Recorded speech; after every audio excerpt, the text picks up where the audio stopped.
Salve, salve ouvintes e ouvintes do podcast do lado esquerdo do muro. Estamos de volta a mais uma semana. Eu, Marcos Gorenstein e João Miragaia. Fala aí, João. Fala, Marquinhos, beleza? Tudo tranquilo, na boa.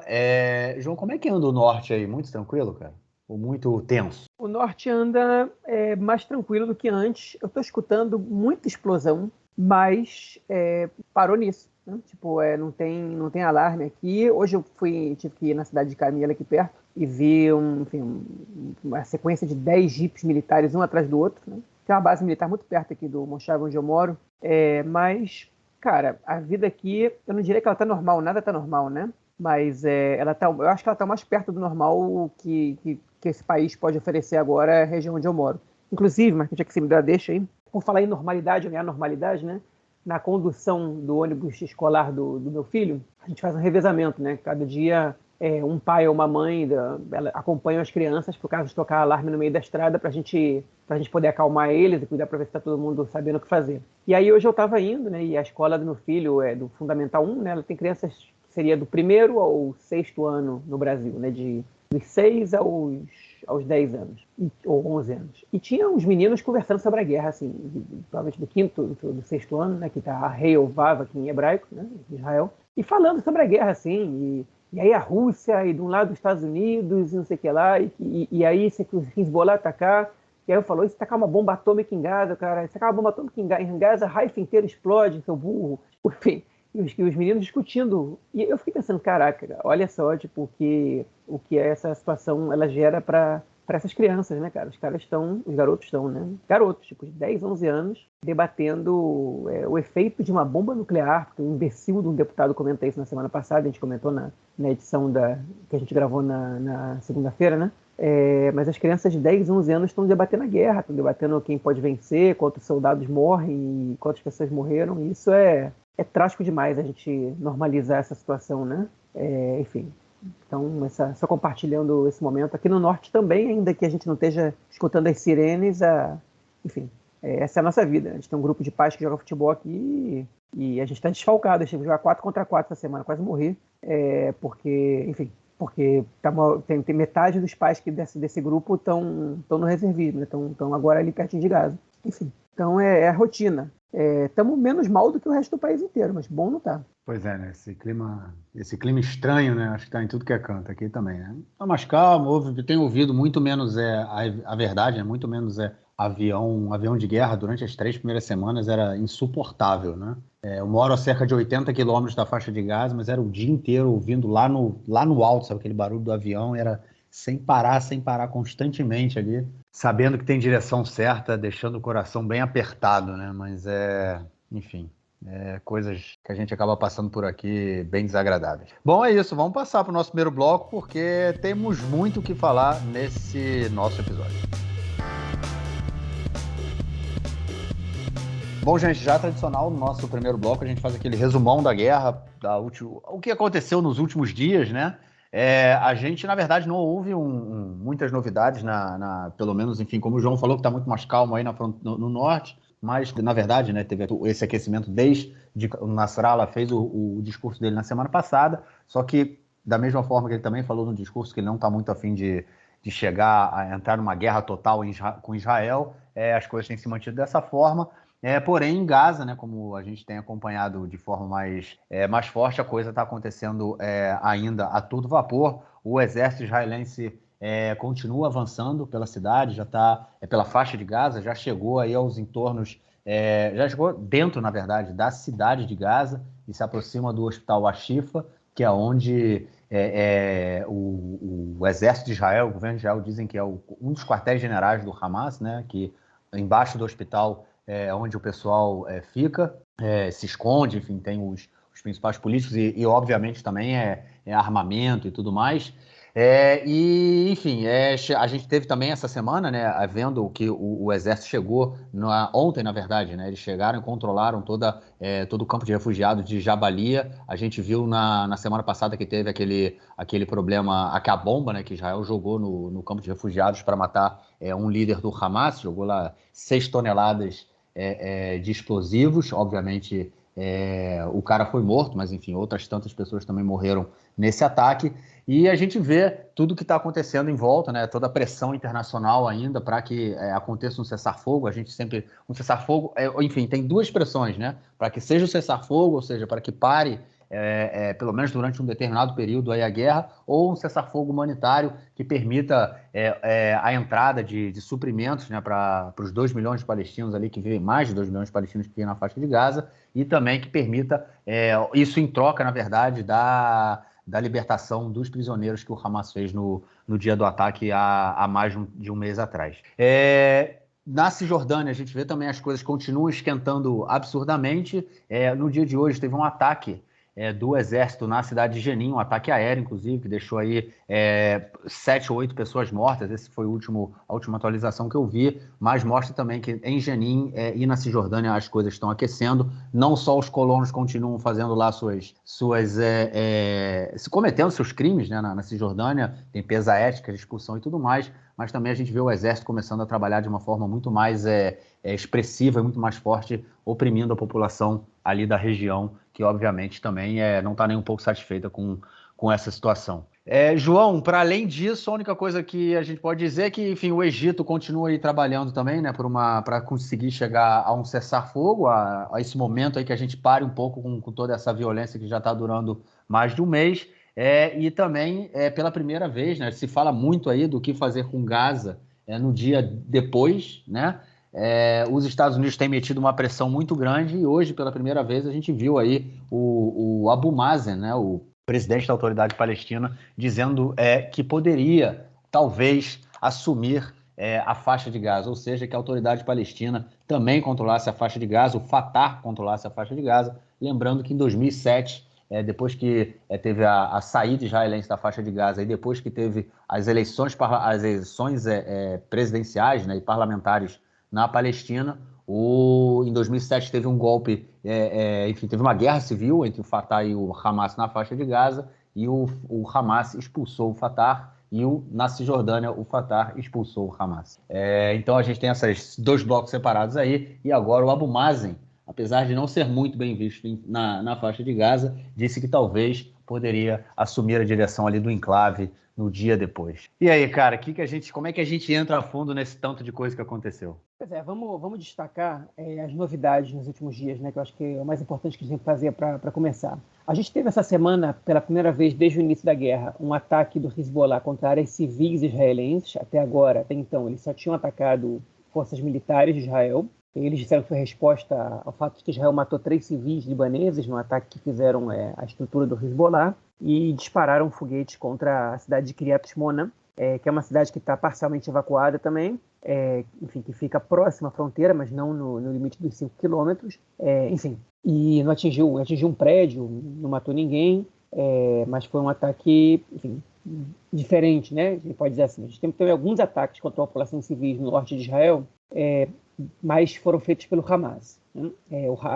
O braço do Hamas no sul do Líbano. O Hamas também tem uma organização no sul do Líbano, especialmente em campos de refugiados palestinos que estão localizados naquela região. Obviamente que nada acontece no sul do Líbano sem autorização do Hezbollah, muito menos ataques contra Israel, né? Então, o fato do Hamas ter assumido a autoria não quer dizer que o Hezbollah não está, de alguma maneira, envolvido com isso. Mas, enfim, a gente também teve essa semana um caso bem, na verdade hoje, né? Um caso bem impactante, que foi um drone lançado pelas milícias Houthis do Iêmen, que explodiu uma escola em Eilat, e não soou a sirene, né? Não teve feridos, não teve vítimas de maneira geral, a escola ficou destruída, e Eilat ficou em pânico. Eilat é uma cidade que não está acostumada com isso, é no extremo sul de Israel, tem uma faixa gigante de deserto que separa as concentrações populacionais de Israel a Eilat, né, a última cidade razoavelmente grande, né, no caso, para os padrões israelenses. Antes de Eilat fica Beersheba, que fica a 3 horas de Eilat. Depois você tem 2 cidades de tamanho pequeno, né, Dimona e Yeruham, nem chega a ser uma cidade. E o resto são povoados muito pequenos, o Kibbutz aqui e ali, ou aldeias beduínas, até que chega a Eilat, uma cidade com 50, 60 mil pessoas, né, que para os padrões israelenses não é exatamente pequena, mas também não é grande. E ali o pessoal ficou um pouco apavorado com o que aconteceu. Enfim, umas pessoas perguntam: Israel não vai responder esse ataque dos Houthis no Iêmen? Possivelmente vai. se não for Israel, vai ser os Estados Unidos. Inclusive, os Estados Unidos, essa semana, eles assumiram a autoria de alguns ataques feitos contra rebeldes sírios, né? Israel também fez um ataque contra os sírios, segundo os próprios sírios, né? Israel fez um ataque contra bases militares sírias no sul do país, né? Então a gente tem a guerra rolando do ambiente internacional também. Em Gaza, como o Marquinhos falou, Israel vai avançando, já conseguiu, segundo o porta-voz do Exército, desmantelar toda a estrutura do Hamas e controlar todo o campo de refugiados de Jabalia. E na cidade de Gaza, Israel está próximo também de estabelecer o controle. É uma batalha muito mais difícil, é uma cidade maior, ainda tem civis lá, a grande maioria da população foi embora, mas ainda tem civis na casa das dezenas de milhares na cidade de Gaza. E vai ser enfim, muitos estão escondidos entre os túneis. Toda a informação que o exército israelense tinha sobre os túneis enfim, de 2014, né, da guerra que esteve lá em 2014, já é obsoleta completamente. Enfim, as informações, inclusive, que o exército tinha sobre os túneis posteriores a essa, que advém da inteligência, não dão conta nem perto de toda a estrutura de túneis que o Hamas tem na faixa de Gaza inteira. E isso só mostra para a gente que a gente vai ter um conflito bastante problemático, né? Porque você lutar contra inimigos que saem do nada debaixo da terra e te atacam te ocasiona muitas perdas, algo que não é muito popular aqui em Israel, né? Quando começa a morrer muitos soldados, a população começa a se queixar, né? Enfim, soldados, como a gente comentou aqui, são filhos, maridos, pais, filhas, mães, enfim, netas, e a população sofre a cada soldado que morre, como sofre a cada civil que morre.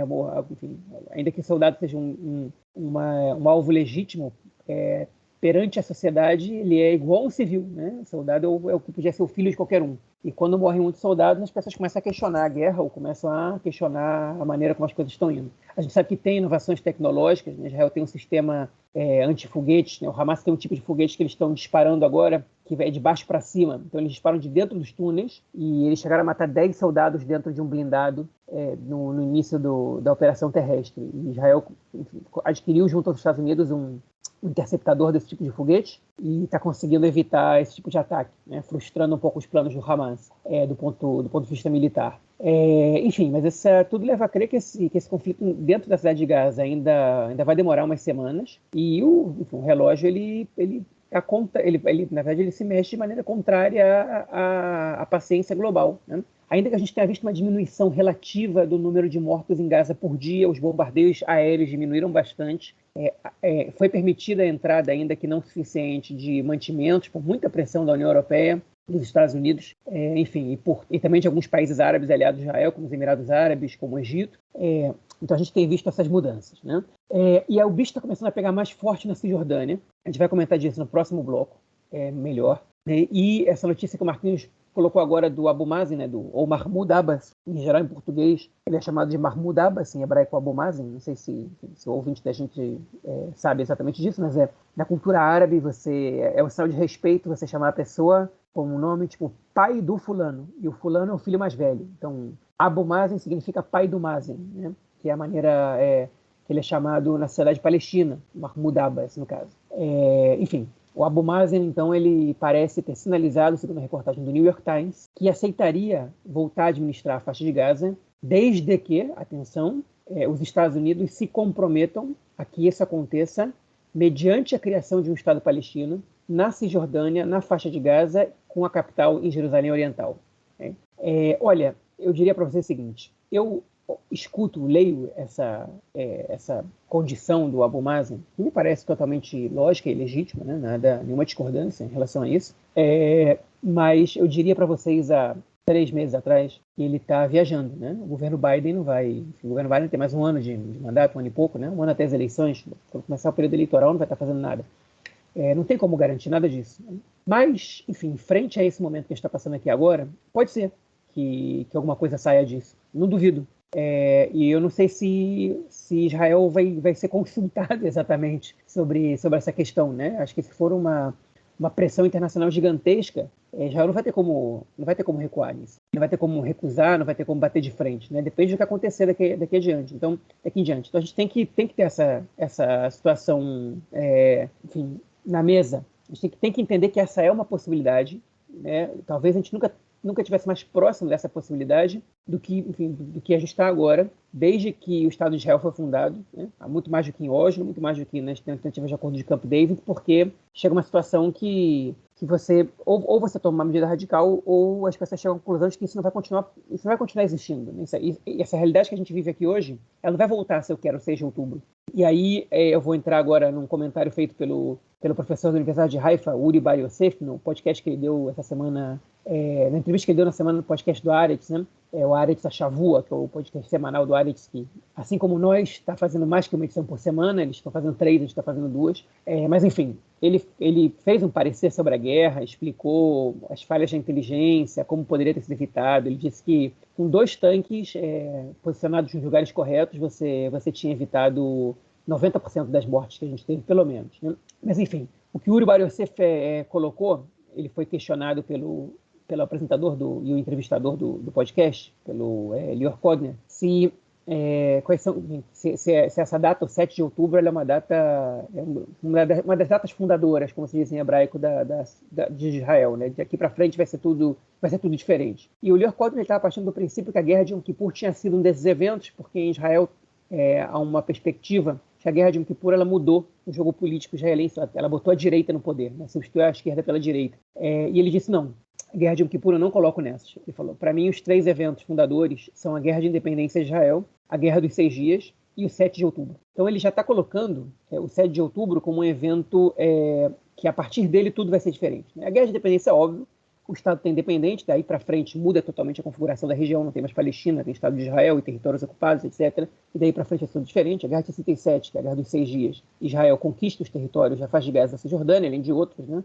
Mas especialmente eles, o que muda a ordem do dia também, faz com que Israel seja a potência ocupante desses territórios, enfim. E todas as consequências que a gente viu aí em diante, a construção dos assentamentos, etc, etc. E ele coloca o 7 de outubro. E ele explica. Falando, em 2015, a campanha do Partido Trabalhista, ela teve o seu maior slogan como uma terceira professora no jardim de infância dos seus filhos, né? Que você tem uma professora e uma ajudante. Então, ele queria que fosse uma segunda ajudante na creche dos seus filhos, né? Vota na gente que é isso que a gente vai fazer. E ele disse, isso não vai ser a pauta do dia depois dessa guerra. As pessoas vão voltar a se preocupar com a questão da segurança, as pessoas vão voltar a se preocupar com a questão das negociações, com a questão geopolítica do Oriente Médio e como Israel está inserido e os riscos de existir, a possibilidade de que inimigos possam extinguir o Estado de Israel, ou luta pela existência do Estado. Isso vai mudar de novo a conjuntura aqui. Então, isso vai ser um evento que vai mudar tudo.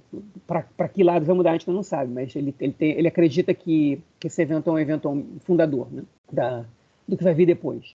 Como historiador, semelhante ao Uri Bar Yosef, eu acho complicado a gente travar isso. Achei ele até muito corajoso de enfim, afirmar que esse evento ele já está numa ordem de grandeza, de importância que esses outros 2 eventos históricos.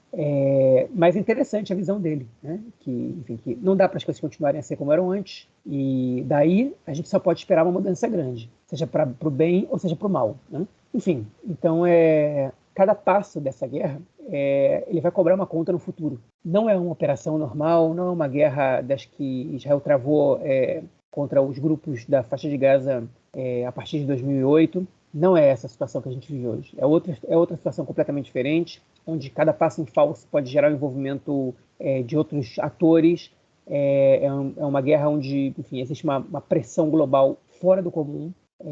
Enfim, existe uma ação de Israel totalmente desproporcional em relação aos conflitos anteriores. O Marquinhos estava comentando comigo antes, foram 11 mil bombas disparadas pela Força Aérea Israelense desde o começo da guerra. 11 mil bombas na faixa de Gaza. Isso é um número surreal, né? Olha o tamanho da faixa de Gaza. Enfim, o Hamas disparou também 9 mil foguetes, que também ultrapassou e praticamente dobrou a quantidade de foguetes que eles tinham lançados em todos os últimos confrontos juntos, né? Enfim, é uma situação que não é comum que a gente está vivendo aqui. Então, pode ser realmente que tudo seja diferente depois disso, e pode ser que não tanto, né? Eu acho que igual o 6 de outubro não vai ser, mas quão diferente vai ser, né? Todo mundo falou, depois da corona, o mundo vai mudar. Será que mudou tanto assim, né? Enfim, eu sempre tenho minhas dúvidas, eu coloco meu ponto de interrogação. Mas eu tendo a acreditar que a gente está num evento decisivo. Por quê? Porque ele pode desencadear uma série de coisas. E isso é algo muito grandioso perto do que a minha geração viveu. Eu acho que justamente porque você falou no final, que é um evento que pode gerar uma série de coisas, é que essa afirmação do Yuri Bariosev, que é um evento fundador, na minha opinião, ela é correta. Eu não sei medir como ele mediu, se é mais importante ou menos importante, mas sem sombra de dúvida, é completamente diferente de tudo que a sociedade israelense viveu nos últimos anos, né? A guerra de Yom Kippur, ela completou no dia do ataque, né, do Hamas, 50 anos. Então, a gente já tem uma boa parcela da população israelense que não vivenciou isso, né, ou que era muito pequeno quando isso aconteceu. Ou seja, o que aconteceu aqui é realmente muito grande. E ninguém esperava um negócio desse, né, o tamanho. E aí a gente vê todo esse desdobramento. Porque, como eu acho que é importante entender também, assim, que é um evento que ainda não acabou, né? Ele começou no dia 7 de outubro, ele está se estendendo, a gente não sabe quanto tempo vai se estender. Mas por que eu entendo que é um evento realmente de um marco histórico gigante? Porque o choque que a sociedade israelense levou mudou completamente a forma, até como agora, durante a guerra, a sociedade está se organizando. A gente está passando por um período de uma militarização absurda da sociedade. O ministro o Benito Viren, o ministro da Segurança Nacional Judaica, ele está distribuindo armas a rodo para a população.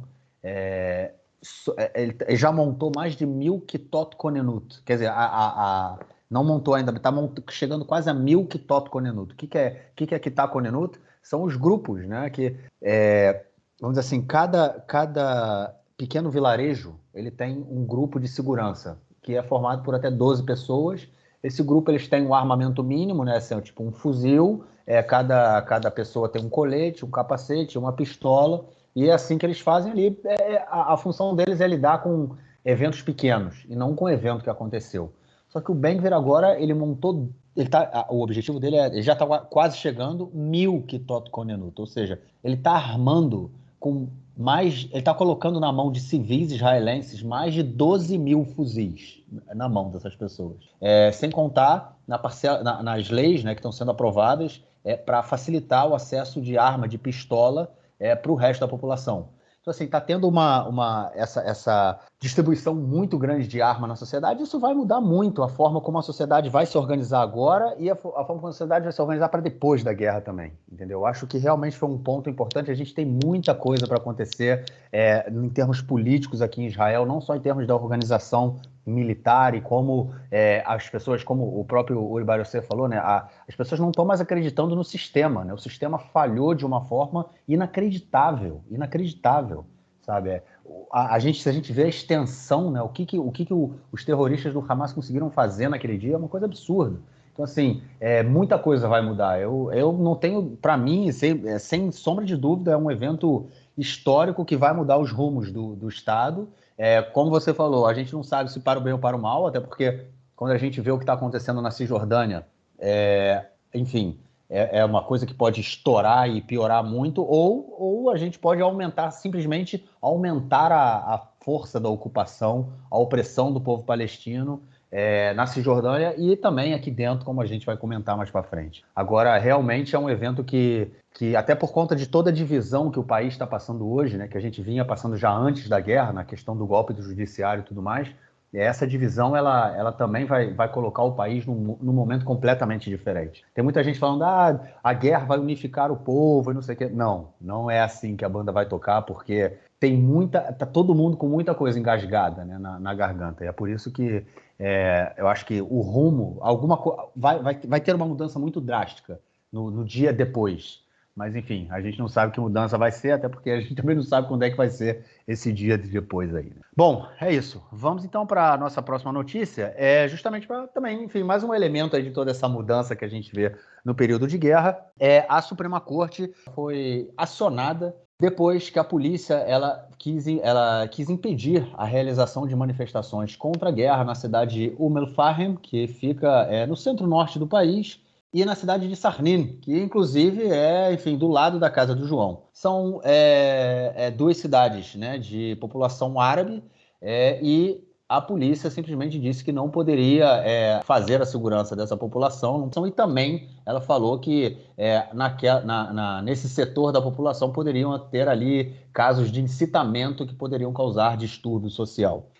Organizações civis da sociedade árabe de Israel acionaram a justiça junto com o partido Hadash, né, o Partido Comunista, e foram ao Supremo Tribunal de Justiça para que fosse permitida essas manifestações da população árabe residente aqui de Israel. Só que a Suprema Corte atendeu ao pedido da polícia, dizendo que não poderia assumir a responsabilidade de segurar a população, não só de segurar, de proteger e segurar a população que estaria ali se manifestando, e impediu que fossem realizadas aí essas manifestações em Umm-el-Fahem e Sarnim. E no dia de hoje, né, somando aí a toda essa confusão, alguns ex-deputados árabes foram se organizar na cidade de Nazaré para fazer uma manifestação silenciosa, não uma manifestação com centenas ou milhares de pessoas, uma manifestação pequena, onde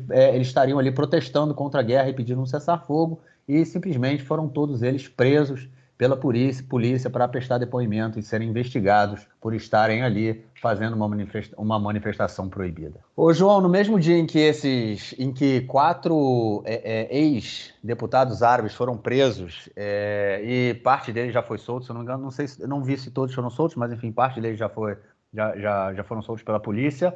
No dia em que eles foram presos, aconteceu em Tel Aviv também uma manifestação da direita israelense pedindo a expulsão dos palestinos e a ocupação da faixa de Gaza. Como é que pode, João? A polícia tem como proteger pessoas que pedem a expulsão de palestinos e a ocupação da faixa de Gaza, mas a polícia não tem como proteger pessoas que pedem o fim da guerra e o cessar-fogo. Pode isso, Arnaldo? Não devia poder, né? Essa é daquelas notícias que revolta, né? Que quando a gente lê, que a gente fica sem reação quando a gente vê um negócio desse. Porque o direito à manifestação, ele é um direito básico, mas ele não é um direito inalienável, né? Você tem situações que a justiça pode não autorizar manifestações. Eu estou dizendo segundo a lei israelense, não a minha opinião. E, por exemplo, na Corona, a justiça, em diversos momentos, não autorizou manifestações, né? Ou autorizou com determinadas regras, com limites de pessoas e tal.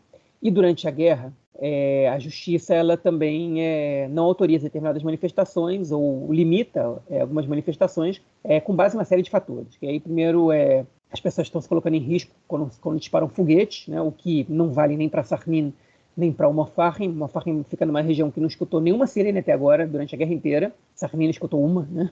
Enfim, e mais uma por erro. Mas eu sei porque eu estou a 10 minutos de Sarnim, né? E são duas cidades muito diferentes entre si, apesar das duas serem de população majoritariamente árabe, né? Majoritariamente não, quase totalmente árabe.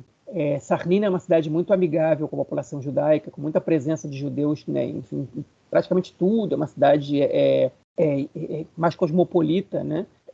Enfim, com muita troca entre as populações, também com uma proporção de cristãos relativamente alta comparada ao que são as outras cidades árabes no país, etc. Os cristãos chegam a ser 8 ou 10% da população de Sarmin, enquanto Umm-el-Fahem é uma cidade enfim, que é famosa pelas manifestações pró-Hamas e anti-Israel, que no confronto passado que a gente tem em 2021, a gente teve casos de linchamento dentro de Umm-el-Fahem, de judeus que entraram lá sem querer e foram linchados. Então, isso, enfim, naquele momento de tensão, isso aconteceu em Umm-el-Fahem, coisa que não acontece, não tem a menor chance de acontecer em Sarnim, né?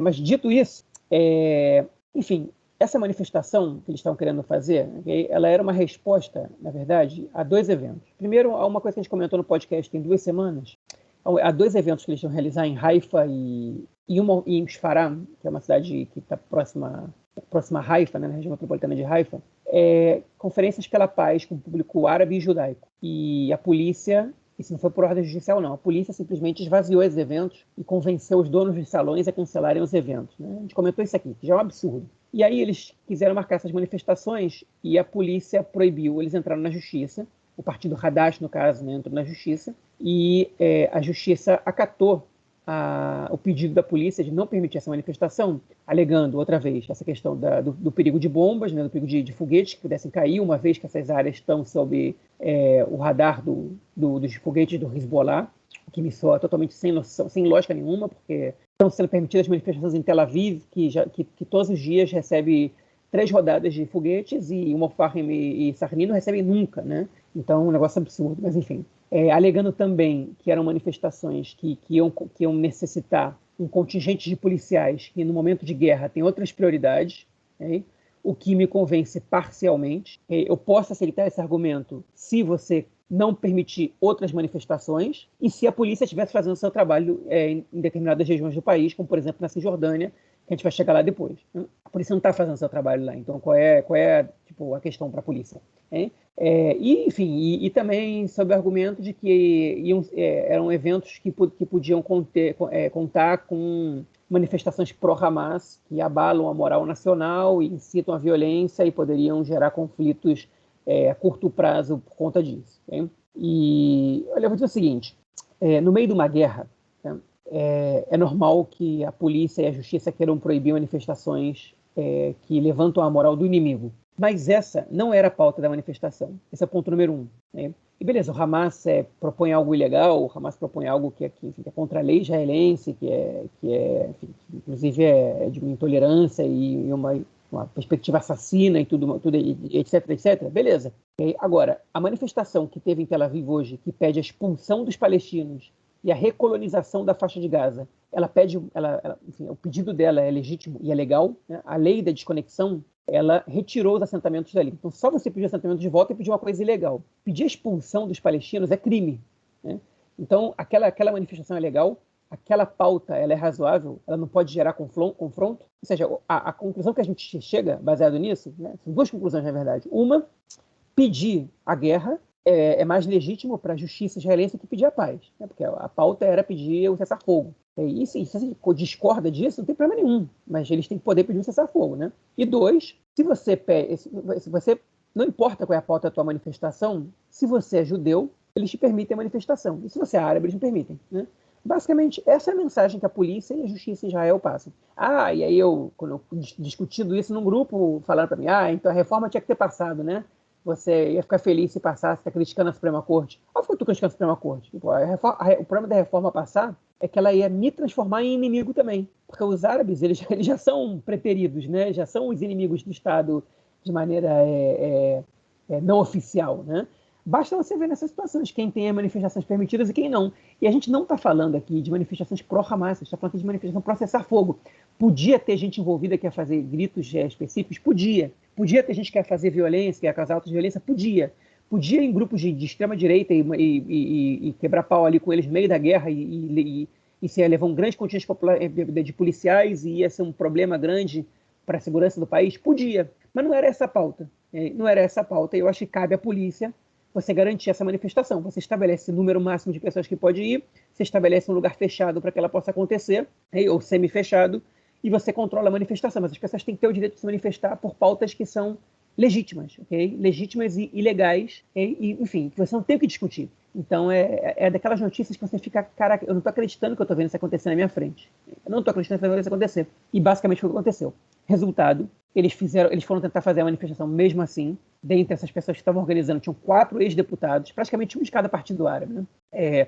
Foram presos, entre eles o Mohamed Baraka, que é o diretor-geral, o secretário-geral da Organização de Diálogo, né, Árabe-Judaica. E aí 50 manifestantes, mais ou menos, foram na frente da sede da polícia de Yafo, ali na região de Tel Aviv, protestar contra a prisão desses líderes árabes, e a polícia foi descer o cacete, tomou o telefone deles, etc.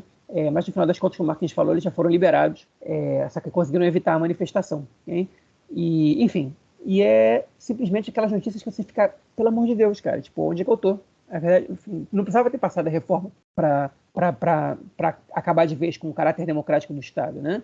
Que sempre foi bastante discutível, mas enfim. Esse tipo de situação que acontece mostra que aquela frase que o deputado Ahmed Tibi falou há muitos anos nunca foi mais correta, né? Que já é um Estado judaico e democrático. Democrático para os judeus e judaico para os árabes. Basicamente é isso que a gente viu hoje. Como ele gosta de chamar também, né? Uma judeocracia, né? Que é a democracia para os judeus. E só também no momento ainda continua tendo manifestação ali na frente da delegacia de polícia em Tel Aviv. Já tem várias pessoas presas, inclusive, que a polícia, enfim, está proibindo a manifestação, mesmo que não seja manifestação com muitas pessoas e barulhenta, manifestação silenciosa, a polícia está partindo para cima e não deixando nada acontecer. Qualquer grupo de pessoas que tem se organizado, levantado cartazes contra a guerra, pedindo cessar-fogo, está sendo imediatamente agredido pela polícia e está tendo que, enfim, tendo seu material apreendido, destruído e tudo mais. Realmente essa é o que a gente vê por aqui. Aconteceu também agora, perto da casa do Netanyahu, né, onde ele está ficando, né? A gente comentou no episódio passado que ele está na casa de um amigo, onde tem um bunker contra bomba atômica, e também já tem pessoas, obviamente, durante toda a semana tem pessoas manifestando, e agora está batendo também pessoas ali na frente da casa dele, confusão e tudo mais. O que acontece é que as pessoas estão começando a ir para a rua, né? As pessoas estão começando já, tem muita coisa acontecendo no país, a gente comentou isso também no episódio passado, a questão da crise econômica, as pessoas estão muito sem saber o que vai acontecer com a economia e tudo mais, o governo, a gente vai comentar também disso mais para frente, mas como o Ministério das Finanças tem atuado, então as coisas estão começando a pipocar em diversas, não só na questão da guerra, mas também na frente interna, né? O que está acontecendo aqui dentro está começando a pipocar também, porque a incerteza é muito grande e a gente vê cada vez mais essa repressão contra quem vai essa repressão, quem vai ao encontro, no caso, ao mainstream, né? Que é desde que a gente começou a guerra, o mainstream vão para cima, arrebenta e vão que vamos. E agora que a gente está falando, não chega, para com isso, não dá mais, né? E indo para as ruas, porque no início era muito difícil ir para a rua também. Primeiro que na primeira semana era o medo da guerra explodir, míssil e tudo mais, e todo mundo ainda muito em choque, né? As pessoas têm que entender também o trauma que a gente passou por tudo, que está passando ainda, por tudo que aconteceu. Então, agora que as pessoas estão começando a ir para a rua e querendo dar aquele grito, né, por tudo que está entalado já nesse último mês, a polícia está simplesmente descendo o cacete impedindo que isso aconteça. É isso aí, judaico e democrático, um dia falaram. Bom, vamos então ao nosso próximo bloco para tratarmos de questões da política interna esta semana. Bom, gente, a primeira notícia desse bloco, já que a gente falou rapidinho aí da Cisjordânia, agora a gente vai entrar um pouco mais a fundo. Enfim, os nossos ouvintes já têm acompanhado aí que no último mês a limpeza étnica e o apartheid na Cisjordânia têm sido reforçados e, vamos dizer assim, fortalecidos, né? A gente vê colonos atacando palestinos em eventos diários, né? A gente já viu mortes de palestinos por colonos e, obviamente, também mortes de palestinos pelo exército de Israel. Hoje, em Jenin, como a gente comentou lá no primeiro bloco, teve um ataque aéreo que deixou palestinos mortos, 8 palestinos mortos. Não é algo comum, né, a gente ter ataques aéreos ali na Cisjordânia, mas não é algo também, nesse último período da guerra, já é a terceira vez que isso acontece. Enfim, continua muito quente ali o clima em toda a Cisjordânia. O mundo inteiro está vendo o que os colonos estão fazendo e a pressão no governo israelense para que os colonos sejam freados também começa a aumentar absurdamente. O Biden já tinha criticado aí, falado que se o Ben-Gvir continuasse tirando foto, mostrando que ele estava distribuindo as armas, né, que os Estados Unidos tinham mandado, ele ia parar de mandar armas. O Netanyahu tinha falado pro Ben-Gvir segurar as pontas. E agora o Biden coloca mais pressão aí no governo para que eles, enfim, tomem alguma posição aí em relação aos colonos, em relação ao que vem acontecendo na Cisjordânia, para evitar que a gente chegue a uma realidade enfim, mais grave do que a gente tinha antes do início dessa guerra. Ô João, o Netanyahu ele fez uma reunião com os líderes dos colonos no dia de hoje, ontem. Hoje ele era para ter encontrado aí com famílias da região que vivem das famílias que viviam na região de Gaza, mas ontem, antes de encontrar com essas famílias de pessoas que foram desalojadas, ele foi encontrar com os colonos para fazer um teatrinho ali e pedir para que eles usem de menos violência na hora de expulsar os palestinos. Não dá para acreditar, né, João, que o Netanyahu vai bater de frente com os colonos agora no meio da guerra, se ele não fez isso nunca, né, cara? Pois é, Marquinhos, você citou bem, né? A gente já tinha comentado algumas edições anteriores, né, que a estratégia dessa extrema-direita israelense que está presente no governo atualmente, né, pró-colonização, enfim, eles sabem que não é possível exatamente você expulsar os palestinos botando eles num trem e mandando eles para fora ou jogando eles no mar, né? Enfim, então a estratégia deles de tirar os palestinos de vez da Cisjordânia basicamente fazendo a vida deles um inferno ali, a ponto de que eles peçam para sair, que eles acabem saindo, né? E isso tem algum efeito, ainda não do tamanho esperado, a população na Cisjordânia cresce mais do que diminui, mas os territórios deles vão ficando cada vez mais curtos, né? E, enfim, o objetivo é tornar essa situação insustentável, né? E essa violência dos colonos, que diga-se, é importante dizer, financiada por setores do governo atual, ela é parte dessa estratégia e a guerra ela tem esse objetivo, né? Ela quer, essas pessoas têm, não a guerra tem esse objetivo, mas essas pessoas têm esse objetivo durante a guerra. Ben-Gvir, o Smotrich, as pessoas dos partidos deles, o Tzvi Sukkot, o Simcha Rothman, a Orit Struk, né, a Harrison Meller, são pessoas que têm posições pró-violência dos colonos, que estão querendo criar confusão enfim, jogar lenha na fogueira da Cisjordânia o tempo inteiro, porque quanto mais caos estiver lá, mais eles têm justificativa para serem mais violentos, para tornar a vida das pessoas pior ali, e para, enfim, fazer com que aquilo fique insustentável e eles tentarem tocar para frente o plano deles, que, enfim, uma das maneiras de você resolver o problema é você excluindo o teu inimigo do jogo, né? E esse é o objetivo deles, e, enfim, ainda que eles não digam isso abertamente. E aí o que aconteceu? O mundo tá chocado com essa situação, né? A gente tem que falar isso, já morreram 10 mil pessoas na faixa de Gaza, segundo os números divulgados pelo Ministério da Saúde de Gaza, né, que é controlado pelo Hamas, mas a gente sabe que já morreram mais de 170 palestinos na Cisjordânia desde o início da guerra. Né? Morreram alguns israelenses também. Principalmente vítimas de atentados, né? Mesmo teve um atentado, teve 2 atentados, não, tem um em Jerusalém Oriental e outro num assentamento ali no norte da Cisjordânia. Mas enfim, então a gente tem a situação pegando fogo ali e o mundo pressionando, horrorizado com, enfim, colonos pegando armas e humilhando palestinos, matando palestinos, enfim, fazendo todo tipo de coisa, roubando, proibindo eles de irem de um lugar para o outro. Enfim, o que o governo chama, quando quer entre muitas aspas, combater essa violência, eles dizem, não tentem fazer justiça com as próprias mãos, como se isso fosse justiça, né? Como se isso, enfim, como se isso não fosse crime. Como é que se chama isso de justiça? Isso é crime, né? Enfim, e aí essa é a retórica, né? Então o Netanyahu ele foi até o Biden e ele disse para ele o seguinte, olha só, esse comentário que está fazendo violência dos colonos, né? Que existe um termo em hebraico, que é limuta mitnahalim, violência dos colonos, é a tradução literal disso, é um termo que não tem sentido, okay? Porque os colonos e o Netanyahu não usam a expressão em hebraico mitnahel, que é colono, ele usa mityashev, que é como se fossem assentados, né? Acho que tem uma expressão em português para isso, como se fossem os poceiros, né? Mais ou menos parecido com isso.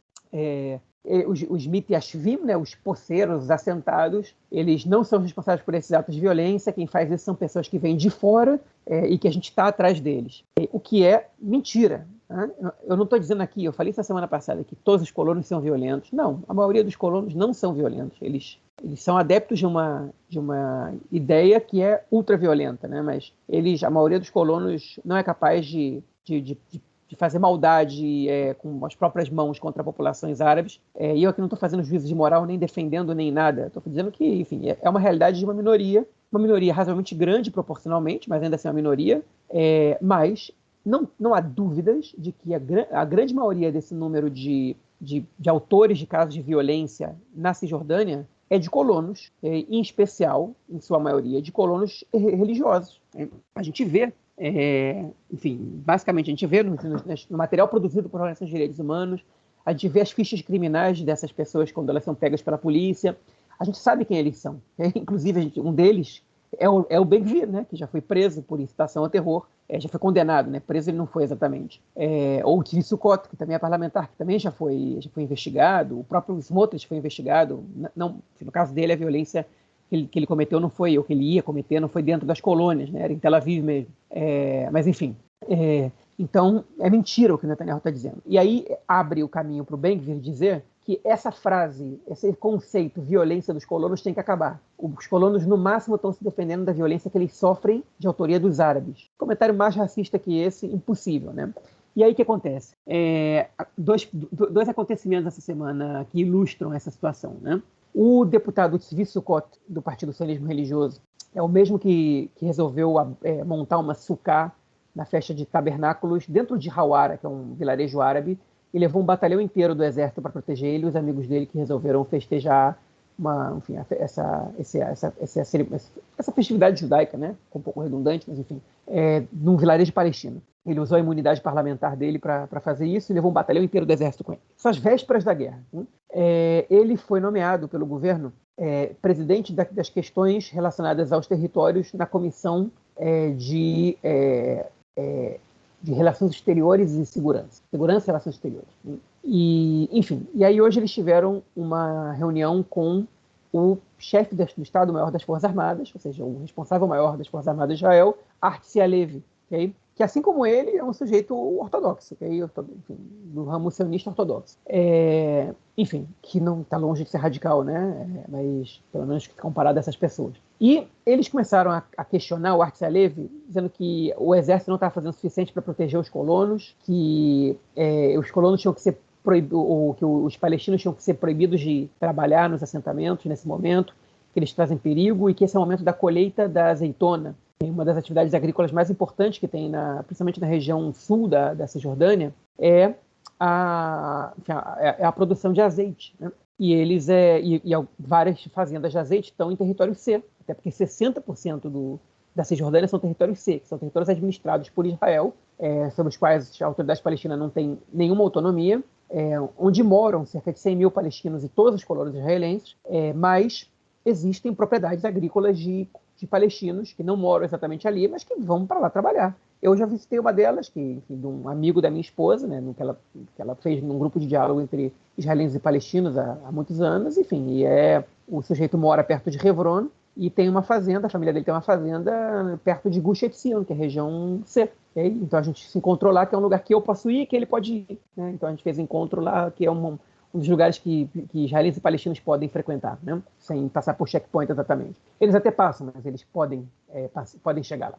Enfim, feito esse parênteses. Eles estão querendo, o Tzvi Sukkot e a Sonat Meller, né, que são dois parlamentares, Sonat Meller, no caso, é do partido do Ben-Gvir, né, do Força Judaica, eles estão querendo proibir a entrada de palestinos nas fazendas para poder colher azeitona. Então, eles estão não só querendo proibir a entrada de palestinos para trabalhar em Israel, como eles estão querendo proibir a entrada de palestinos nas suas próprias terras, alegando que eles estão recolhendo informações para fazer atentados nos assentamentos. E o Ramatkal, o chefe das Forças Armadas, ele disse o seguinte: não existe nenhuma informação da inteligência que corrobore isso que vocês estão dizendo. Que enfim, a gente investiga, a gente sabe quem são as pessoas que estão indo fazer a colheita, e não tem nada, a gente não tem nem perto disso, dessa informação.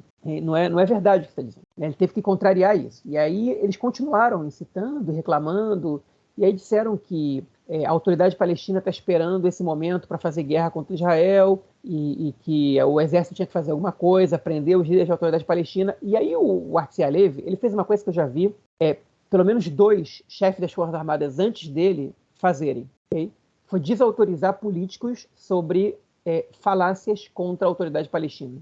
Mentiras, no caso. Uma vez, inclusive, quem foi desautorizado foi o próprio Netanyahu, né? Dizendo que a autoridade palestina incita atos de terrorismo, etc. E, no caso, o Gadi Eisenkov, que era o chefe das Forças Armadas, disse: não é verdade isso. A autoridade palestina coopera com Israel para evitar atentados terroristas. E o que o Herzi Halevi disse foi exatamente isso, que a autoridade palestina está cooperando com Israel mais do que nunca, não só para evitar casos de violência, como para evitar manifestações pró-Hamas na Cisjordânia. Então ele foi lá e disse isso na cara dos deputados da comissão. Só que os deputados eles estão ali interessados em fazer o corte e mandar para as redes sociais, enfim, e jogar para a base deles, né? E tentar fazer pressão para que no exército as coisas aconteçam do que eles querem. E no fim das contas acaba acontecendo mesmo, porque o Netanyahu não enfrenta, porque o Gantz não enfrenta essa situação, e o Gallant tentou enfrentar. O Gallant convocou uma reunião contra o chefe da polícia responsável pelo setor da Cisjordânia, Gallant é o ministro da Defesa, do Likud, do partido do Netanyahu, e o Ben-Gvir desautorizou o Gallant de se reunir com esse responsável da polícia sem a sua presença, e disse para o Gallant o seguinte, que o Gallant queria cobrar, né, desse comandante que eles fizessem melhor o seu trabalho.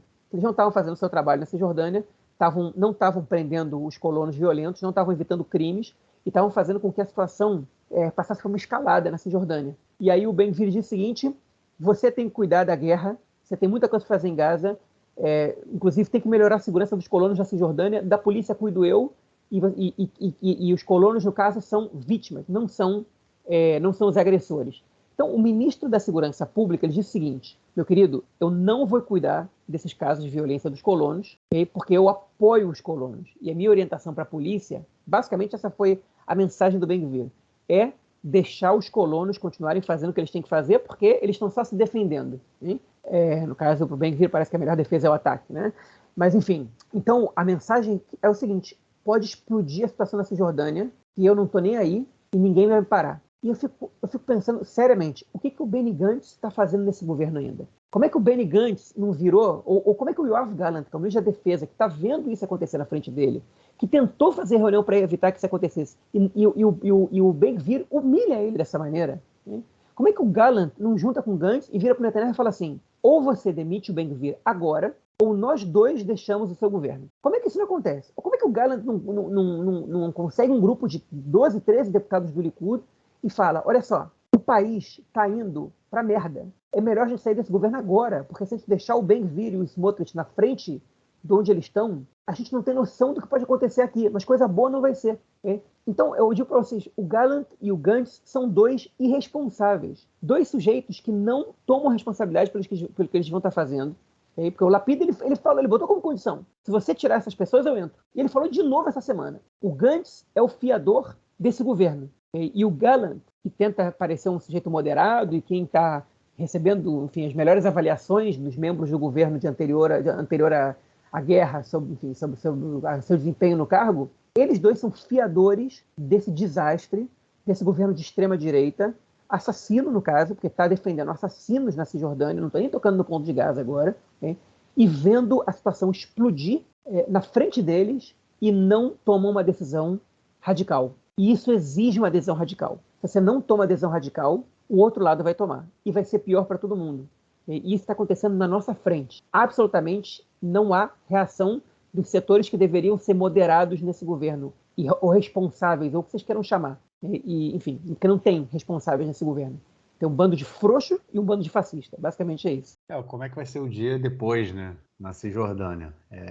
Acho que essa é uma coisa que a gente vai ver, porque a tendência é piorar muito. Agora, imagina só essa galera aí que o Ben-Gvir está armando do lado de cá, subindo para a Cisjordânia para defender os colonos, para defender os assentamentos, enfim, tudo mais. É muito assustador o que está realmente acontecendo aqui. Eu acho que hoje falta no Estado de Israel uma pessoa que seja capaz de segurar os colonos.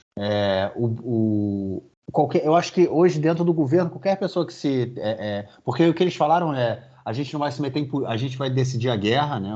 Essa questão que você levantou do Benny Gantz, né? Por que ele não faz isso? Porque o acordo deles a gente está aqui, a gente está entrando no governo para decidir a guerra.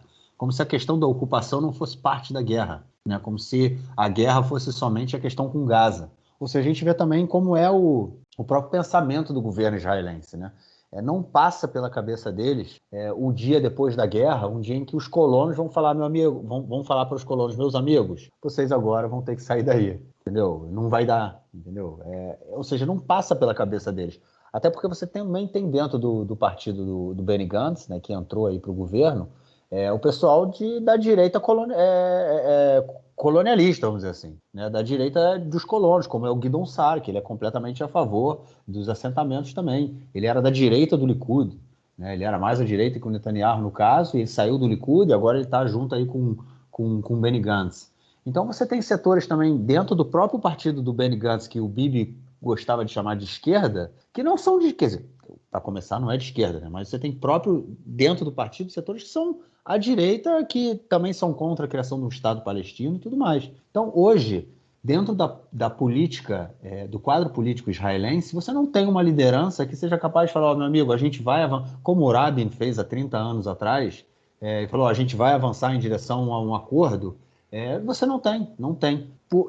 Na minha opinião, por dois motivos. Um, porque você não tem nenhuma pessoa forte capaz de fazer isso, e também porque não há o interesse da grande maioria da sociedade israelense em tocar nesse problema, vamos dizer assim. Acho que uma coisa que faz parte do choque, né, que a sociedade israelense tomou com o ataque do Hamas é que a ocupação, desde do final da Segunda Intifada, e quando começou a construção do muro, né, que divide Israel da Cisjordânia, né, enfim, um dos nomes do nosso podcast é do lado esquerdo do muro, porque também nós estamos do lado esquerdo do muro, né? Enfim, então são várias ideias aí que os ouvintes podem tentar entender do nome do nosso podcast. Mas uma delas, quando eu pensei o nome, era essa. Nós estamos aqui, a Cisjordânia está à nossa direita, né, ao nosso leste, e nós estamos do lado esquerdo do muro.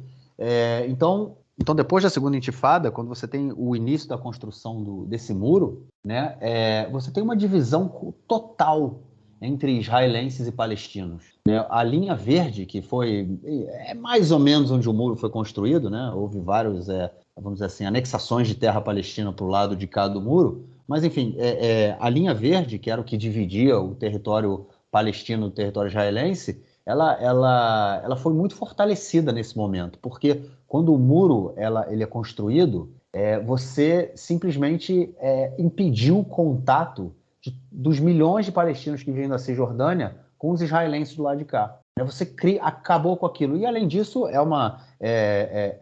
enfim, é fato comprovado que o muro, por impedir a passagem, né, de palestinos para o lado de cá, fez também com que diminuísse absurdamente o número de atentados, né, do lado em Israel. Então você criou essa separação e a sociedade israelense simplesmente começou a viver uma vida ignorando completamente o que acontece na Cisjordânia e o que acontece em Gaza. Você tem o muro em Gaza, você tem o isolamento de Gaza desde 2005, e você tem o muro na Cisjordânia começou a ser construído até um pouco antes de 2005, mas enfim, a Intifada oficialmente acabou em 2005, né? Foi o fim da Intifada. Mas o muro começou a ser construído um pouco antes e foi sendo construído. Então, a sociedade israelense, no momento em que há essa separação entre os palestinos e os israelenses, a sociedade israelense começa a levar uma vida como se não existisse o conflito. E o conflito ele começa a surgir somente quando o Hamas começa a jogar foguete em Israel, ou quando você tem um ataque, um atentado terrorista, ou quando você tem palestinos entrando em confronto com soldados. Mas, enfim, acabou aquilo. A ocupação ela deixou de ser uma questão presente no dia a dia da sociedade israelense, porque ela estava do lado de lá do muro, do outro lado do muro. Ela não afetava diretamente o nosso dia a dia de uma forma que a gente pudesse sentir diretamente. Óbvio que afeta, né? Mas porque toda a organização social também ela acaba funcionando para manter a ocupação, enfim. Isso é outro assunto. Mas a gente deixou de sentir isso, né? Então, quando a gente vê hoje o que acontece, essa falta de liderança de uma pessoa que seja capaz de justamente tirar essa população de lá, é porque a sociedade israelense acabou, enfim, internalizando uma série de questões aí em relação à ocupação.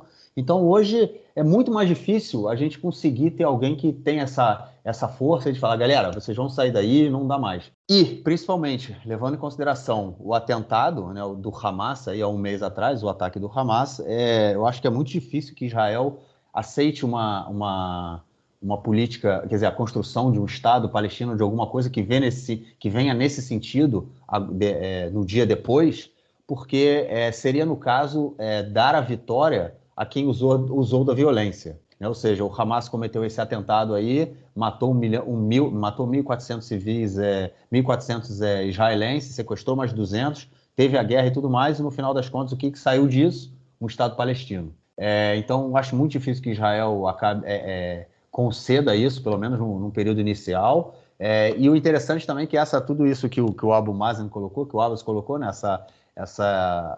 essas pré-condições aí para que ele assuma, né, o controle da faixa de Gaza, eu acho que também vai muito em função de falar, ó, eu sei que é complicado para ele assumir a faixa de Gaza, né, como a gente coloca, há essa divisão entre Gaza e Cisjordânia em termos políticos, e ele sabe que Israel não vai aceitar os termos que ele está colocando, Então, assim, a gente pode achar que é um blefe também, porque ele está jogando para Israel uma responsabilidade que ele sabe que Israel não vai aceitar, e depois é fácil falar, eu aceitaria, eu assumiria a faixa de Gaza, mas Israel é que não quis. Enfim, vai ficar aquele jogo de empurra-empurra, porque é isso que a gente já vê também há tanto tempo, né? Vamos ver se isso vai acabar mudando. Bom, é isso. Vamos então à nossa próxima notícia do bloco para tratarmos aí de um tema muito polêmico, que é, né, a tentativa do atual governo Netanyahu ter acesso a reuniões confidenciais do governo do governo anterior. Netanyahu está no governo, está no poder, né, o primeiro-ministro desde 2009, ele assumiu como primeiro-ministro de Israel. A gente está em 2023, indo para o final de 2023, só teve um ano aí que o Netanyahu não foi primeiro-ministro, que foi justamente no ano passado, durante 2022, e ele tentou aí ter acesso a reuniões sigilosas desse último governo. Vem cá, cara, o que mais o imperador quer, cara? E pior é que ele teve acesso, né? Ele teve acesso a parte das reuniões, da pauta, mas não das principais. E aí a conselheira jurídica do escritório do primeiro-ministro, sim, cada ministério tem um conselheiro jurídico, né? Ela disse que o Netanyahu não tinha o direito de ter acesso a esses documentos. Ele não tem, principalmente numa situação de guerra, e acabou, não deixou. Não repassou para ele. Ele disse que ele queria saber que decisões foram tomadas para não repetir, blá, blá, argumento ridículo, né? Enfim, mas basicamente a gente sabe o que ele quer. O que ele quer é procurar alguém para culpar. Enfim, mas não deu dessa vez. Mas nada para o Netanyahu, nada vai parar ele, né? Até que alguém realmente pare ele, até que alguém toma a decisão de afastar essa pessoa, né? Mas ele não vai desistir. Bom, gente, a nossa próxima notícia é sobre ainda toda essa questão aí do dinheiro e de quem vai financiar essa guerra e da onde vai o dinheiro e tudo mais. Comentamos aí no último episódio, né, sobre o dinheiro que é destinado aos partidos, né, no momento em que eles assinam um acordo de coalizão, todo mundo quer dar aquela facada no pedaço de bolo. E essa semana, enfim, em meio de toda essa discussão, que além da questão financeira, a gente está passando por meio da guerra, por uma guerra que a gente não sabe quanto tempo vai durar, e isso obviamente tem implicações muito pesadas na economia. Israel é um país muito pequeno, né, territorialmente, obviamente também, então isso tem implicações muito pesadas. A gente viu na semana passada, comentamos no nosso último episódio, o ministro das Finanças querendo repassar mais dinheiro ainda para os ortodoxos e para os colonos, e foi freado aí inicialmente pelo Gantz, né, pelo ministro Gantz. Só que agora a conselheira jurídica do governo, a Galit Barab-Miara, ela impediu, né, que fossem passados aí mais dinheiro que na verdade ela impediu que esse dinheiro que foi separado para o acordo de coalizão ele seja usado nesse momento, já que o país passa por necessidades mais urgentes. Bom, enfim, uma boa notícia, né, cara? Uma pena que tenha saído dela, né? Porque isso devia ser óbvio para os parlamentares nesse momento, né? Esse dinheiro que o Marquinhos se referiu, também tem deputados da oposição que recebem. São acordos que eles fazem, como se fosse a emenda do relator no Brasil, né? Não sei se a emenda do relator é o nome que era anterior ao orçamento secreto, ou se é o nome formal do orçamento secreto, enfim. É uma coisa que é normal em Israel, né, que é deputados que tentam, para atender a demandas da sua base, conseguir um orçamento por fora do orçamento, né? E, em geral, parte desse orçamento ele é razoável, porque o orçamento do país não contempla esse tipo de situação, e aí um deputado da oposição ele pode falar, beleza, eu aprovo o orçamento na comissão de orçamento, sem criar casa, se você me destinar não sei quantos milhões para essa causa essa. Enfim, são aquelas trocas políticas, cada um pensando na sua base, e que é normal. O negócio é que, no momento de guerra, você tem que ter prioridades, né? E o presidente da Comissão de Finanças, né, o presidente da Comissão de Finanças, Moshe Gafni, ele mesmo, um judeu ultra-ortodoxo e que preside essa comissão, já presidiu muitas vezes e voltou a presidir agora, ele estava tentando ali na dele, garantir o dinheiro da população ultra-ortodoxa em acordos com o ministro das Finanças, e foi preciso que a conselheira jurídica do governo diga não, agora não vai rolar. Enfim, é meio complicado você bater de frente com ela no meio de uma guerra, né, uma questão tão nobre. Ninguém quer ser o inimigo da guerra. Enfim, o inimigo da guerra, na verdade, o inimigo do país na hora da guerra, né? Então, ela cortou. Mas é lamentável que a gente precise da participação dela para cortar isso. Só mostra o nível de responsabilidade, né, de quem está no poder. Bom, é isso. Vamos então ao nosso próximo bloco para tratarmos de questões da política externa essa semana. Aquele tradicional leitura de nomes, começando o nosso terceiro bloco. O nome dos nossos apoiadores tem dado aquela colaboração para que a gente possa continuar aí fazendo o nosso podcast. Fica aí nosso muito obrigado a todo mundo. E vamos então aos nomes. Guto Pereira Nunes, Adriano Versani, Michel Zales Noavago, Rosa Harsheim, Angela Goldstein, Felipe Raimovic, Thaís Scheinberg, Giovanni Orso, Raquel Penariol, Sérgio Goldbaum, Paulo Eduardo Pinto de Almeida, Luana Lima, Maurício Landi, Alex Gruppenmacher, Carlos Besso, Roberto Tonani, Júlia Rios, Liz Unikovski, Marcos Paulo Januário de Souza, Daniel Shore, Daniel Spector, Mayra Weinstock, Débora Rosenfeld, Helena Lartmacher, Rafael Sterne, Alex Greenstein, Débora Segal, Laura Dicker, Arthur Van Schimol, Alan Tabakoff, Mila Chazeliov e Léo Bueno. Brigadão, gente, brigadão pelo apoio, brigadão pela força. E você, ouvinte, que ainda não está nos apoiando e gostaria de fazê-lo, fica aí o nosso link, então vai estar na descrição do episódio. A gente tem 2 campanhas. A primeira é a campanha do financiamento coletivo mensal, apoia.se/, do lado esquerdo do muro, e a outra do financiamento coletivo para quem não quer ajudar, não pode ajudar mensalmente, mas quer dar uma ajuda única, apoia.se/ do lado esquerdo metas. É isso. De qualquer forma, vai estar na descrição do episódio. E a nossa primeira notícia do bloco é sobre o debate que tem sido feito de recolonizar Gaza, né? A gente tem visto essa galera, cara. Essa galera, enfim, né, cara, que quer de novo colonizar Gaza, levar e construir assentamentos judaicos em Gaza. E eles esquecem do que acontecia com os assentamentos em Gaza antes da desconexão, né, em 2005, antes da retirada unilateral de Israel da faixa de Gaza. Enfim, eles acham ali que é Terra Santa, querem colonizar o bagulho, e muitos embaixadores, diplomatas estrangeiros falaram que esse tipo de debate só prejudica a imagem de Israel, porque, afinal de contas, o mundo fica preocupado com o que esses piromaníacos querem fazer. João, não é só na Cisjordânia, não, cara. O nego quer também ocupar Gaza, cara. Reocupar Gaza, né? Gaza. Pois é, que foi desconectado em 2005, né? Olha, é bizarro, né? E é impressionante como eles não se importam com o que o mundo pensa. Não se importam, não estão nem aí. E é isso que a gente está vendo. E os diplomatas alertam, mas não parece que isso vai sensibilizar ninguém do governo, né? Enfim, então essa é a situação, basicamente, né? A gente está vendo essas chamadas para reconstruir o bloco de assentamentos Gush Kativ, né? Mas, enfim, é tudo uma grande besteira. Inclusive, o comediante político aqui em Israel, o Lior Schlein, ele fez um programa, um monólogo, né, sobre Gush Kativ, mostrando que Gush Kativ não protegia nada os assentamentos, a região lá do cinturão de Gaza, né?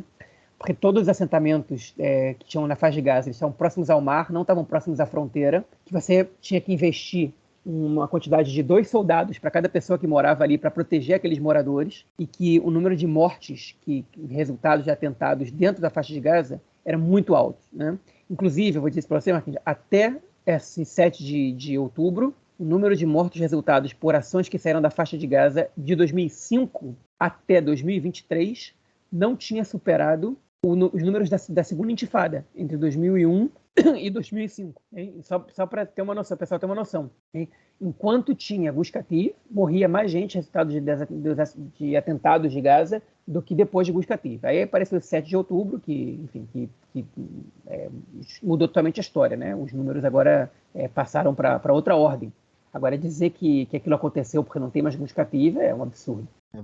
Vagabundo é muito louco das ideias mesmo, não tem jeito. Bom, nossa próxima notícia é sobre o Irã. É isso aí, só que dessa vez o Irã não está falando que vai mandar o Hezbollah jogar mísseis em Israel, não está mandando também as milícias Houthi jogarem drones do Irã, não do Irã, né? Do Iêmen para cá, mas ele está tentando aí intermediar para a libertação de reféns tailandeses. Tinham vários em Israel, né, alguns anos já tem acordo com a Tailândia, e vários trabalhadores tailandeses vêm para cá para trabalhar na agricultura, e muitos deles trabalhavam ali na região de Gaza e acabaram sendo mortos ou sequestrados. E agora a Tailândia, João, em vez de dar uma avançada aí com o governo de Israel, afinal de contas tem um acordo, né, com Israel para que os tailandeses para que os tailandeses possam vir para cá trabalhar, ao invés de procurar conversar com o governo de Israel para que esses cidadãos aí sejam soltos, eles estão indo procurar o Irã, para ver se o Irã dá uma força. Que situação, hein, cara?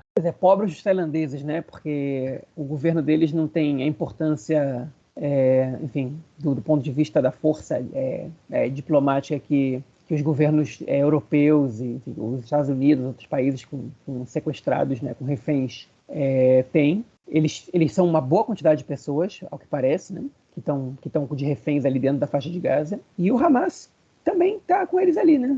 Enfim, até poderiam ter liberado os tailandeses como um gesto de, olha só, nosso problema não é com eles, é com os israelenses, é com a ocupação, etc, etc, né? Já que eles consideram tudo que é o Estado de Israel ocupação, mas não liberam, né? Então o Irã está tentando intermediar essa liberação, já que ninguém está fazendo isso. Talvez o Irã tenha alguma coisa a ganhar com isso, né? Talvez não, provavelmente tem, ainda que não seja nada muito grande, pelo menos é uma ação em prol do sul global, no caso, né? Um país... Enfim, a Tailândia não é um país insignificante do ponto de vista econômico. Tem uma população bastante grande, inclusive, né? Enfim, alguém tinha que estar prestando atenção naquelas pessoas que são realmente... enfim, são pessoas que não têm nem ideia de onde estão, né? Essa é o pior da situação. O jornalista Bar Peleg, do Haaretz, ele, enfim, que agora está de soldado na reserva, né? No dia 7 ele foi pro meio ali da região de conflito, né, para cobrir o que aconteceu, foi parar no meio de um tiroteio, né, enfim, quase morreu, né, naquela situação, o carro dele foi baleado, enfim. E ele conta quando ele estava voltando para Tel Aviv, quando ele entendeu que já tinha visto o que tinha que ver e estava voltando para Tel Aviv, ele encontrou 5 trabalhadores estrangeiros chineses enfim, que além de não saberem falar hebraico direito, né, inglês também não era grandes coisas, eles estavam em estado de choque e em pânico total, sem entender nada que estava acontecendo, tendo presenciado aquelas cenas terríveis. Né? A semana a gente conseguiu uma primeira confirmação entre uma testemunha disse e o que um terrorista preso disse sobre um estupro coletivo de uma jovem na festa, né, que estava presente na festa, uma mulher que se escondeu e, por sorte, os terroristas não viram ela. Falou que ela passou de mão em mão e depois eles deram um tiro na cabeça dela. E esse parece não ser o único caso, embora os outros ainda careçam de comprovação.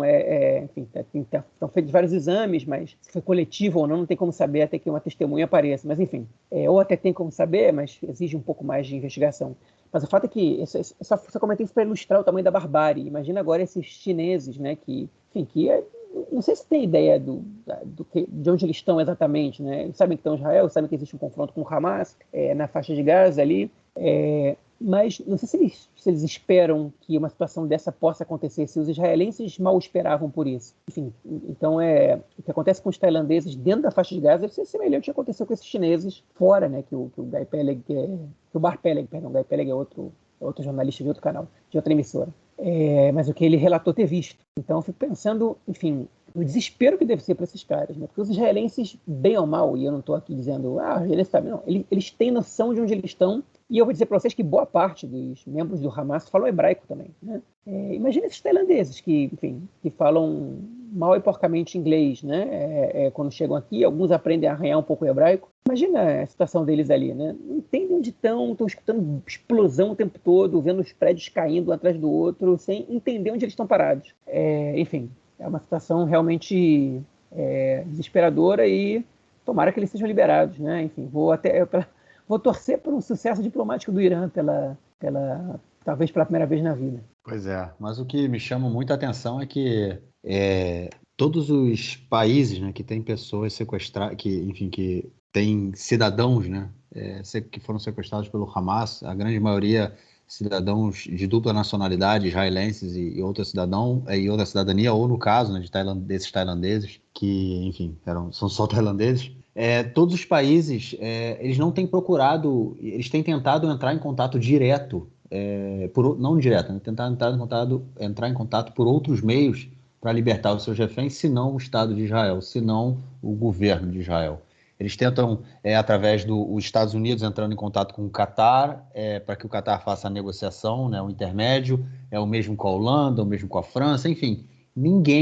Nada passa pelo governo israelense, nada. E o que a gente vê, na verdade, assim, foi uma crise, né, que começou logo no início, quando teve a libertação das 2 primeiras reféns, que eram cidadãs americanas, né, mãe e filha.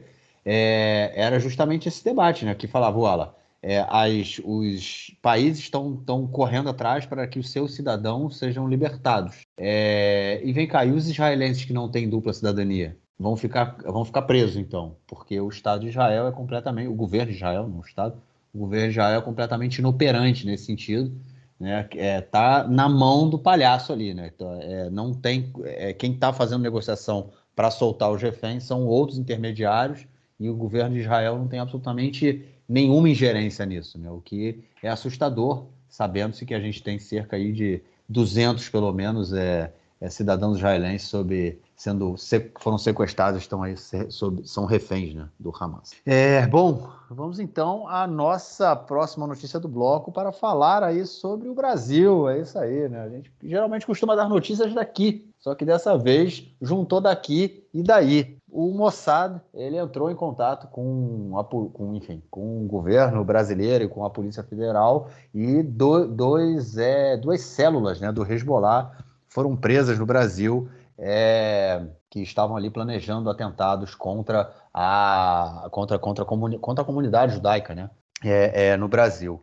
E depois disso, a gente teve ali uma reunião do embaixador israelense com o ex-presidente, como é que chama? Que está inelegível e está sendo acusado também de apoiar um golpe de Estado, Jair Messias Bolsonaro, foi se encontrar com o embaixador israelense. Ô, João, você fez um fio excelente, né, no Twitter, explicando aí tanto a questão do Hezbollah, quanto essa questão também do embaixador encontrando com o Bolsonaro, mas o que a gente sabe é que Israel, né, não está muito preocupado, o governo israelense, Netanyahu principalmente, não está muito preocupado com as relações diplomáticas do país, ele não se incomoda muito com isso de, enfim, arriscar e colocar em perigo as relações do país, se for para que ele tenha seu próprio ganho pessoal. Aí fica difícil, né, cara? Pois é, Marquinhos. É o seguinte, eu não vou me alongar muito aqui nas notícias sobre essa prisão desses membros do Hezbollah, porque saiu na mídia brasileira, né?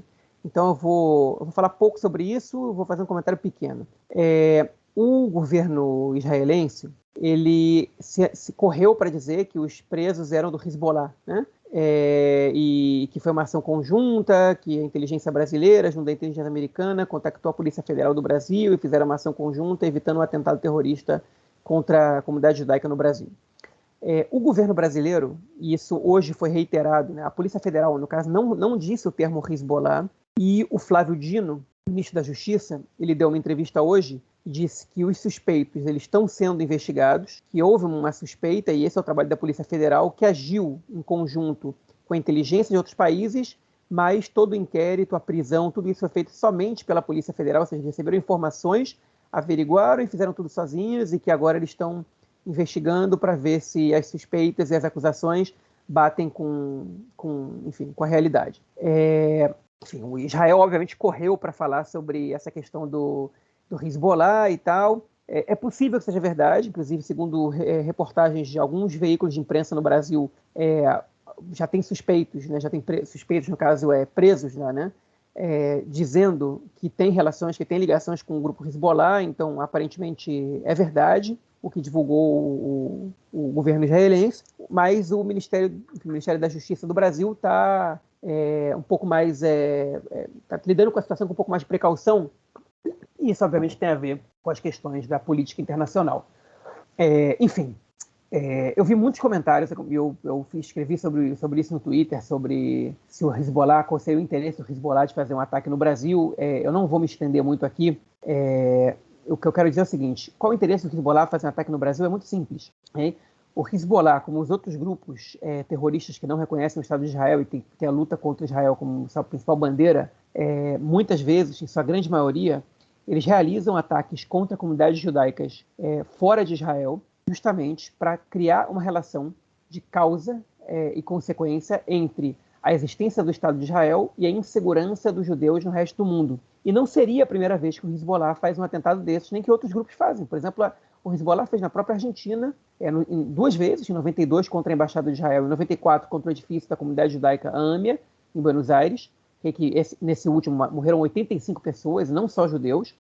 A AMIA faz uma série de trabalhos sociais, você pode tirar o teu passaporte, por exemplo, no edifício da AMIA, né?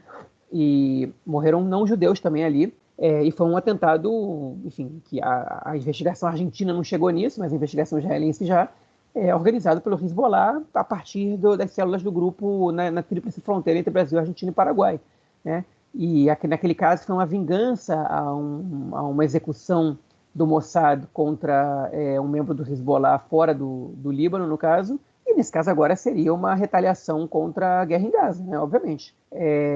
Então, lógica tem, e tem bastante, e o timing também é um timing normal para que isso acontecesse, né? Se é do Hezbollah ou não, eu até acredito que seja, até pela credibilidade que a imprensa tem também, mais a imprensa e o governo israelense, mas a gente tem que esperar o final da investigação da Polícia Federal no Brasil para ter certeza absoluta sobre isso. Agora, qualquer coisa insinuando que conspiração israelense aí, só tem um problema, é que falta totalmente provas para isso e a teoria, a hipótese é muito rasa, né? Que Israel quer mudar a narrativa sobre os brasileiros em Gaza, etc, etc. Olha, sinceramente, que Israel conseguisse cooptar a Polícia Federal do Brasil para mudar a narrativa, né, com a participação do Flávio Dino nessa história, né, enfim, ele sendo parte, enfim, significativa disso, é um pouco bizarro, né? Vamos deixar isso de lado. E a reunião com o Bolsonaro, ela não tem a ver com isso, né? Pelo menos aparentemente, né? Se a teoria da conspiração sem prova nenhuma não estiver correta, ela não tem nada a ver com isso. Mas ela tem a ver com outras coisas que também são preocupantes. Okay? E eu não vou falar do Bolsonaro, eu vou falar do Netanyahu. Vocês querem falar sobre o Bolsonaro, vocês têm 1 milhão de podcasts falando sobre o Bolsonaro. Eu e o Marquinhos acompanhando também o que acontece no Brasil, mas a gente tem noção do nosso tamanho e a gente não vai se meter aqui a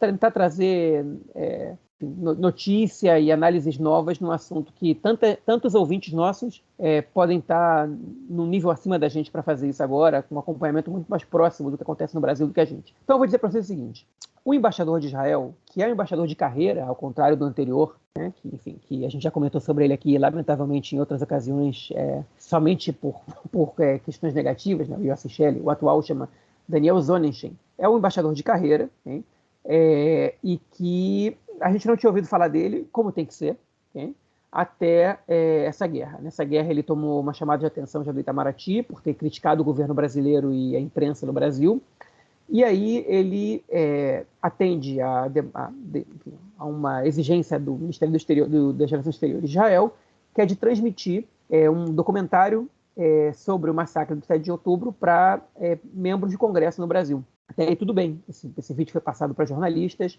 o embaixador de Israel ele pode fazer sessões e pode se reunir com congressistas, isso não é problema nenhum.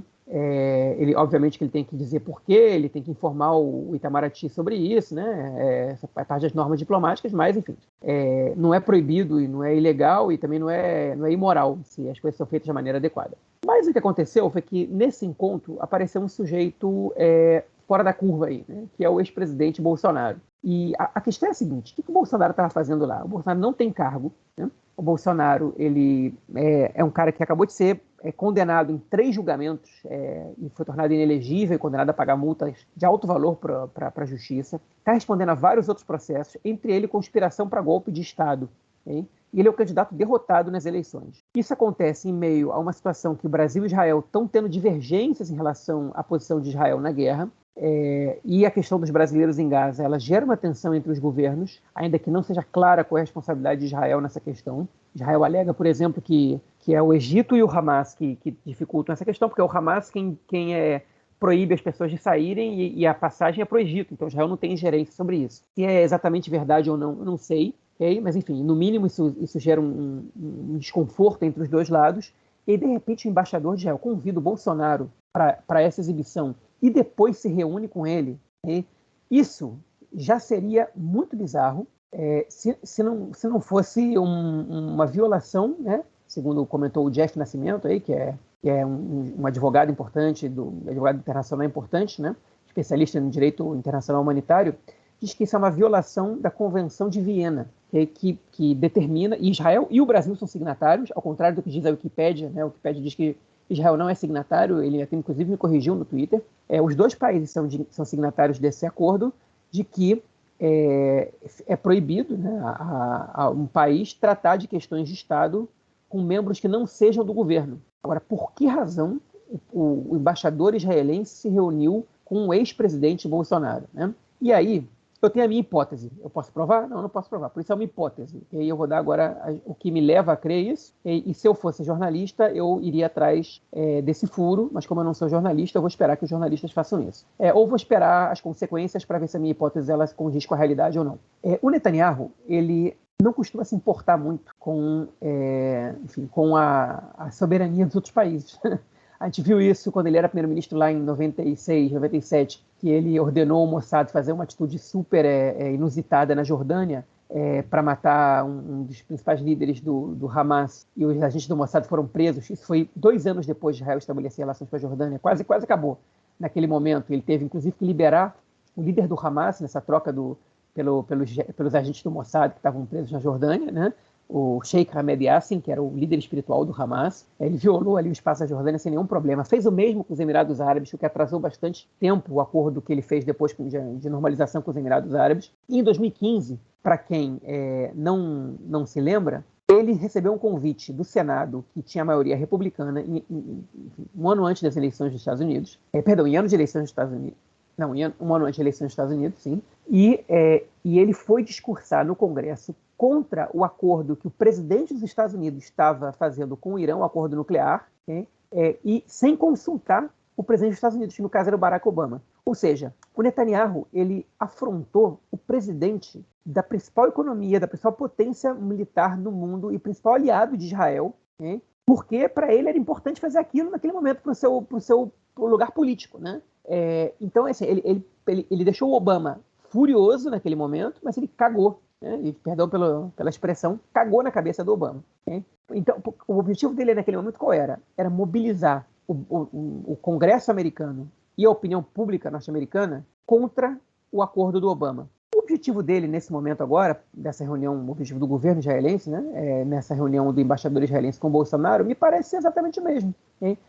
Usar o fato do Bolsonaro ter uma posição pró-Israel, assumida, não é escondido de ninguém, ele ter na sua base um grupo bastante barulhento e, em especial, numeroso com os evangélicos. O Bolsonaro está inelegível, mas ele ainda tem um capital político bastante razoável para mobilizar a parte da população. E ele mobilizando a população a favor de Israel, ele coloca o governo brasileiro contra a parede, coloca mais uma tensão interna no Brasil, influencia em questões internas do país, ou seja, desrespeita a soberania brasileira nesse caso, para servir os seus interesses.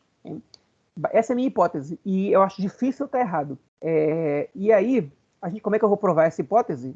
A gente vai ver nos próximos dias como é que vai se comportar o núcleo bolsonarista nas redes sociais. O que o Bolsonaro tem a ganhar, para mim é muito óbvio, para você que está escutando a gente também deve ser. O Bolsonaro tem a ganhar mais um jogo de narrativa que ele disputa com o Lula. Ele desde o início da guerra, para quem está acompanhando nas redes sociais, os bolsonaristas estão associando o PT ao Hamas o tempo inteiro, né? E ao terrorismo, ao PCC e ao Hamas, etc, etc, etc. E provavelmente vai ser isso que eles vão tentar ressuscitar agora. Enfim, no final das contas, o que acontece é que o Brasil, é difícil que o Brasil rompa relações com Israel ou expulse o embaixador de Israel, apesar dele ter, aparentemente, né, violado a Convenção de Viena. É difícil de pensar em medidas tão radicais assim, pela relação que os dois países têm, mas é provável que o Brasil chame seu embaixador para consultas, o embaixador brasileiro em Tel Aviv.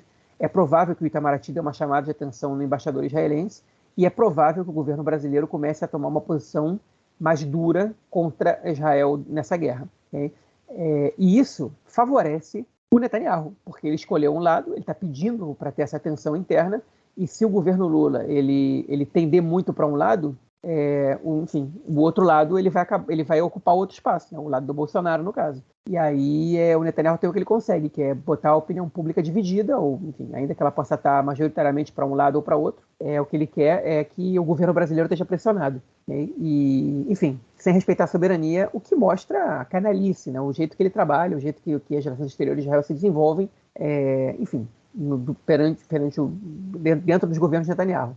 E não é sempre assim, não. Não é a diplomacia israelense, ela não é sempre assim. Muito pelo contrário, em muitas ocasiões ela foi diferente, mas os governos de Netanyahu, em especial os ministros do exterior que o Netanyahu teve são pessoas que ou são zero à esquerda, como o Eli Cohen, que é o atual, que só apareceu para fazer besteira, como a gente comentou aqui no caso da Líbia, né, que ele colocou a sua semelhante na Líbia em maus lençóis, ou são pessoas que assumem posturas ultra-radicais, estúpidas e sem lógica nenhuma, como foi o caso do Avigdor Lieberman, como foi quando foi ministro do exterior do Netanyahu, enfim, ou outros casos que a gente pode ver por aí, o Israel Katz, que não fez absolutamente nada, né, que era uma vergonha internacional e etc. Enfim, então essa é a situação, né, dessa reunião, a meu entender, essa é a minha hipótese. Não posso provar, mas tenho muita convicção, e como eu não sou procurador-geral nem juiz, a minha convicção basta nesse momento. Por quê? Porque ninguém vai ser preso, ninguém vai pagar nenhuma consequência pela minha convicção aqui agora. É isso. Netanyahu não tem problema em colocar o país em perigo. Essa é a parada. Bom, é isso, João. Algo mais a declarar ou ficamos por aqui, cara? Ficamos por aqui. Beleza. Só um update aqui. Eu tô vendo mais uma vez agora um militante da esquerda em Jerusalém foi preso. Um professor foi preso por conta de postagens no Facebook. E é judeu, não é árabe, mas é de esquerda e é contra a guerra. Ele postou que toda criança é criança. Não importa se é em Gaza ou se é em Israel. Criança é criança. Ele foi preso. Sua casa foi revirada pela polícia pelo simples fato de dizer que toda criança é criança. É isso, João. Eu espero que você tenha uma boa noite aí no Norte e que a gente continue podendo usar as redes sociais. Forte abraço, Amém. cara. Abraço, até mais. Valeu.